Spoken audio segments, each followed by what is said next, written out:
تو اس وقت تو لوگ کریمنگ کے اوپر اعتبار کرتے تھے، نبی علیہ السلام سے سنتے تھے، یاد کرتے تھے، پریکٹس کرتے تھے، آگے باتیں پہنچاتے تھے.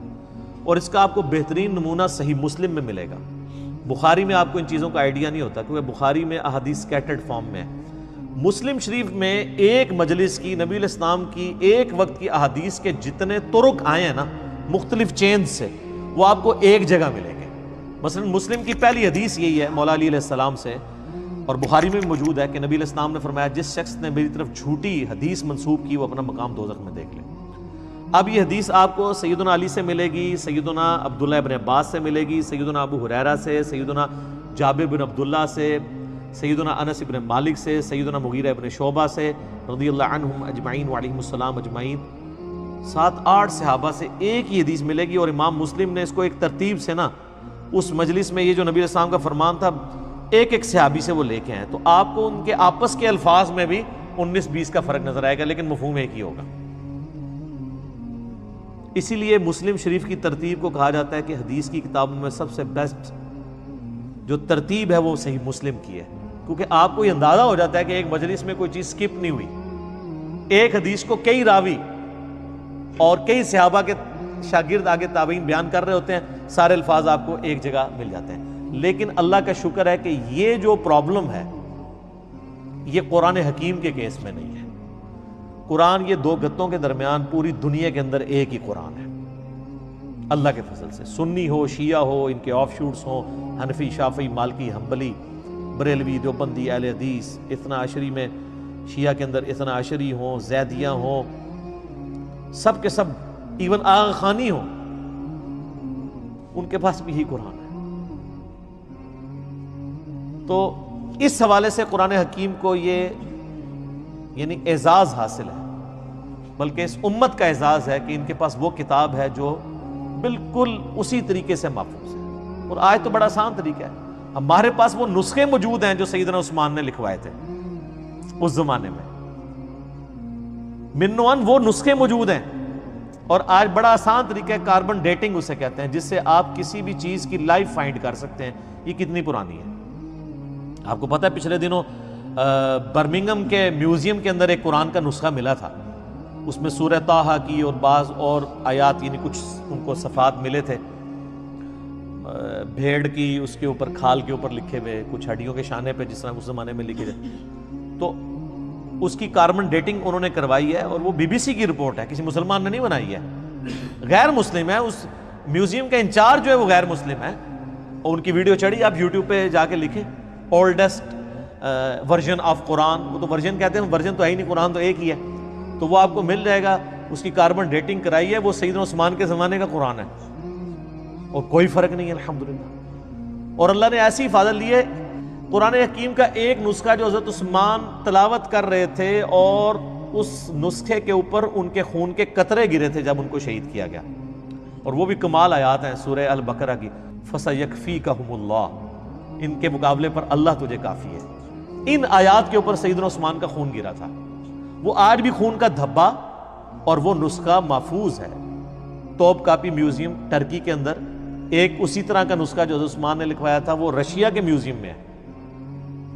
تو سیم وہی قرآن ہے جو ہمارے پاس ہے، جو تاج کمپنی چھاپ رہی ہے یا ضیاء القرآن پبلیکیشن والے چھاپ رہے ہیں یا انٹرنیشنل لیول کے اوپر وہ جو کاتب ہے عثمان طٰہٰ دمشق کا بلکہ علماء سے معذرت کے ساتھ یہ لفظ دمشق ہے، یہ یعنی بلو بائنڈنگ میں چھپتا ہے سعودیہ سے اور یہی ریڈ بائنڈنگ میں ایران سے چھپتا ہے. بالکل اندر ایک طرح کا قرآن ہے اور ہر صفحے پہ آیت ختم ہو رہی ہے. کاتب نے اتنے مہارت سے اس کو لکھا ہے کہ ہر صفحے کے اینڈ آیت کے اوپر ہوتا ہے. یہ وہی قرآن ہے. کاربن ڈیٹنگ سے بھی آپ چیک کر سکتے ہیں کہ باللفظ قرآن حکیم محفوظ ہے. اور پھر اللہ نے اس کو ذریعہ محفوظ کا ہونے کا جو ہے وہ حفاظ کو بنایا ہے.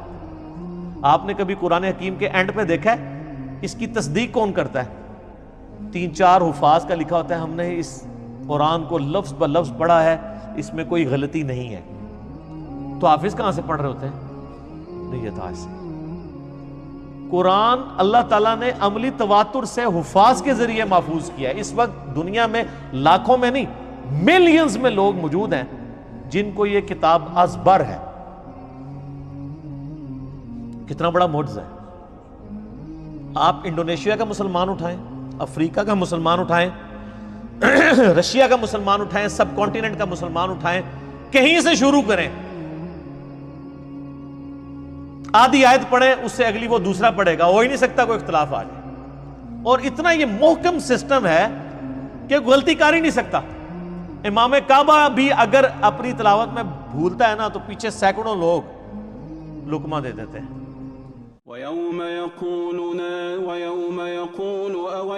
يُنَادِيهِمْ فَيَقُولُ أَيْنَ شُرَكَائِيَ الَّذِينَ كُنتُمْ وَالَّذِينَ آمَنُوا أَشَدُّ حُبًّا لِلَّهِ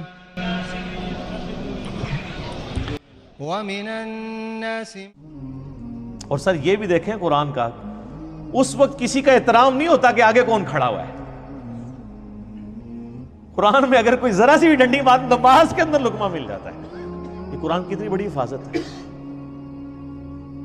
تو صرف یہ لکھے ہوئے کے اوپر اعتماد نہیں ہے، لکھنا تو ظاہر امپورٹنٹ ہے، کیونکہ الذی علم بالقلم، اللہ نے قلم کے ذریعے قرآن سکھایا ہے، علم سکھایا ہے، اور وہ قرآن بھی نبی الاسلام نے اس طریقے سے ٹرانسفر. لیکن یہ زبانی بھی مسلمانوں نے اسے یاد کی ہے، اور ریٹن فارم میں یہ نسخے موجود ہیں. جب کبھی بھی کوئی ایشو آتا ہے، اب تو خیر آتا ہی نہیں ہے، اتنے اسٹیبلش ہو چکے ہیں، اب تو سافٹ ویئرز بن چکے ہیں، پی ڈی ایفs موجود ہیں. اب تو کوئی کبھی آپ نے دنیا میں سنا ہے کوئی ایشو ہے کہ اس لفظ تھلے زیر ہے یا زبر ہے؟ کبھی؟ سر یہ کئی کافر جو مسلمان ہوئے ہیں نا، ان کے لیے سب سے بڑی اٹریکشن یہ ہے کہ قرآن کا ورژن ہی کوئی نہیں، ایک ہی قرآن ہے. یہ جو امریکن تھے وہ پروٹیسٹنٹ کرسچن یوسف ایسٹس 80s میں مسلمان ہوئے ہیں. آپ ذرا ان کی وہ ویڈیو دیکھیں جس میں انہوں نے بتایا ہے کہ میں مسلمان کیسے ہوا ہوں. اس میں انہوں نے بتایا کہ جب مجھے پہلی دفعہ پتہ چلا نا کہ قرآن کا ورژن ہی کوئی نہیں ہے، کیونکہ ان کی تو سب سے بڑی مصیبت ہی یہ ہے کہ بائبل کے کتنے ورژن ہیں، تو قرآن ایک ہی ہے پوری دنیا کے اندر. اس نے کہا میں کیسے مان لوں کہ یار اتنی پرانی کتاب ہے، پرنٹنگ میں کئی بار کوئی لفظ ٹوٹ جاتے ہیں، لیکن ان کو پتہ نہیں کہ پرنٹنگ نے نہیں اسے محفوظ کیا، مسلمانوں کے سینے نے محفوظ کیا، سینوں نے. اور نبی علیہ السلام کی حدیث ہے المستدرک الحاکم میں صحیح سند کے ساتھ، انٹرنیشنل نمبر کے مطابق 399، کہ اللہ تعالیٰ میری امت کو کبھی گمراہی پہ جمع نہیں ہونے دے گا، جماعت پہ اللہ کا ہاتھ ہے، قیامت تک اجماع امت اللہ کی حفاظت میں. اور قرآن حکیم کی حفاظت اللہ تعالیٰ نے امت کے اجماع کے ذریعے کروائی ہے. یہ قرآن ہمارے سامنے تو نہیں نازل ہوا، امت کے اجماع نے اسے ٹرانسفر کیا. یعنی امت میں کوئی دوسری رائے نہیں ہے. ایک تو وہ رائے نا جو مناظروں میں ہوتی ہے کہ جی وہ آپ کی کتابوں میں یہ لکھا ہوا ہے، تو وہ کہتے ہیں آپ کی کتابوں میں یہ لکھا ہوا ہے. وہ ساری فضول باتیں ہیں. نہ سنی ان روایتوں کو آن کرتے ہیں، نہ شیعہ ان روایتوں کو آن کرتے ہیں. قرآن حکیم محتاج نہیں ان روایتوں کا. جو عملی تواتر سے چیز نقل ہوئی ہے، دنیا میں 1000 مسلمان بھی کھڑے ہو کے کہیں یہ آیت ایسی نہیں ایسے ہے، آج تک تو کوئی نہیں کھڑا ہوا، نہ ہوگا اللہ کے فضل سے. وہ کہہ رہے ہیں جی پچھلے دنوں جی وہ اسرائیل والوں نے جی ایک سورت بنا کے پوری چڑھا، اور سارے اسرائیل والے پورا قرآن بنا کے اور چڑھا دیں. آپ کو یقین نہیں کہ اس کی حفاظت کا ذمہ کس نے لیا ہوا ہے؟ اللہ نے. صحابہ کرام کو تو شاید یہ آیت نہ سمجھ آئی ہو اس وقت، ایمان بالغیب ہی ہو، انا نحن نزلنا الذکر وانا لہ لحافظون، سورۃ الحجر آیت نمبر 9. بے شک اس القرآن کو، الذکر کو، اللہ کی یاد دلانے والی کتاب کو ہم نے نازل کیا، ہم اس کی حفاظت کرنے والے ہیں. ان کے لیے تو یہ تھیوری تھی نا، لیکن ہمارے لیے تو پریکٹیکل ہے. ہم تو 1500 سال تاریخ میں دیکھ سکتے ہیں کہ کوئی ٹیمپر نہیں ہوا. کتنا کتنا برے وقت مسلمانوں پہ آئے ہیں. ایک وہ وقت بھی آیا کہ ہلاکو خان نے بغداد کی ساری لائبریریز جو ہیں وہ دریائے دجلہ میں بہا دی تھی، تو قرآن کو تو کوئی فرق نہیں پڑا. اور وہ جو برمنگھم کا نسخہ ہے نا ان کے پاس جو نکلا ہے، وہ انگریزوں کے دور حکومت میں ان کے پاس وہ نسخہ ہاتھ لگا تھا، پھر وہ انہوں نے انگلینڈ میوزیم میں شفٹ کر دیا تھا. کیونکہ انگریزوں کی حکومت پھر سلطنت عثمانیہ ٹوٹنے کے بعد عراق کے اوپر بھی رہی ہے. اس دوران انہوں نے پرانی کسی لائبریری سے اسے شفٹ کیا تھا، جو ہلاکو خان کی تباہی کی وجہ سے بچ گئے ہوئے تھے نسخے. تو قرآن حکیم کو اللہ تعالیٰ نے اس طریقے سے محفوظ کیا. وہ یہ ہے میرے بھائیوں کہ قرآن حکیم اپنی اصلی فارم میں لوح محفوظ کے اندر ہے. یہ ہمارے ہاتھ میں جو قرآن ہے نا، یہ اس کی اتھینٹک کاپی ہے. اصل میں جو قرآن ہے نا وہ اللہ نے لوح محفوظ میں لکھا ہوا ہے. بل ہوا قرآن مجید فی لوح محفوظ. سورۃ الواقعہ میں بھی آیا نا کہ وہاں سے اس کو کس نے تنزیل من رب العالمین، یعنی یہ رب العالمین کا اتارا ہوا ہے. لا یمسہ الا المطہرون، یعنی جو قرآن حکیم ہے نا اس کو وہاں پر پاکیزہ فرشتے ہی چھوتے ہیں، کوئی وہاں پہ پہنچ نہیں سکتا. اللہ نے اسے اتارا ہے، یہ جنات کے اثر سے نہیں ہے، شیاطین کے اثر سے نہیں ہے. اللہ تعالیٰ سے دعا ہے جو حق بات میں نے کہی اللہ تعالیٰ ہمارے دلوں میں راسخ فرمائے. اگر جذبات میں میرے منہ سے کوئی غلط بات نکل گئی اللہ تعالیٰ ہمارے دلوں سے ہی محو کر دے، ہمیں کتاب و سنت کی تعلیمات پر عمل کر کے دوسرے بھائیوں تک پہنچانے کی توفیق عطا فرمائے. سبحانک اللہم و بحمدک، اشہد ان لا الہ الا انت، استغفرک و اتوب الیک، وما علینا الا البلاغ المبین. جزاکم اللہ خیرا و احسن الجزاء.